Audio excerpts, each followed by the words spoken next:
Et pourquoi l'Angola peut surprendre à la CAN 2025?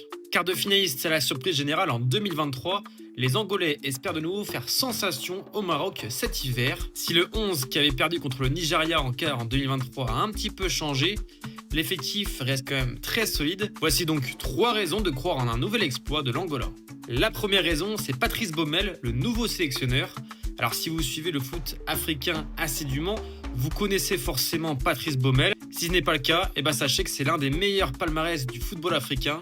Il a remporté à 2 reprises la Coupe d'Afrique des Nations, en 2012 avec la Zambie, puis en 2015 avec la Côte d'Ivoire, en étant l'entraîneur adjoint d'Hervé Renard. Et d'ailleurs, pour sa toute première en tant qu'entraîneur principal, il a remporté le championnat d'Algérie avec Youssef Beali au MC Alger en 2024. La deuxième raison, c'est la progression de l'Angola depuis quelques mois. Alors c'est vrai que les Antilopes Noires ont manqué leur qualification à la Coupe du Monde 2026 en perdant notamment contre le Cap-Vert et la Libye, mais pour autant elles ont terminé invaincues de leur campagne à la CAN en 2024, terminant largement premier devant le Soudan, le Niger et surtout le Ghana qui n'a marqué qu'un point, des résultats qui leur ont permis de se hisser à la 82e place au classement FIFA, leur meilleur rang depuis 10 ans. Et enfin, la troisième et dernière raison, c'est le renouveau d'une génération. Par rapport à la dernière CAN, pas mal de joueurs sont venus renforcer l'équipe. On retrouve le défenseur central David Carmo, passé par le FC Porto, le latéral droit de l'Udinese Rui Modesto, qui a la particularité d'avoir évolué en Finlande et en Suède, les jeunes milieux de terrain Maestro 22 ans et Benny 21 ans, ainsi que les droits Benson Manuel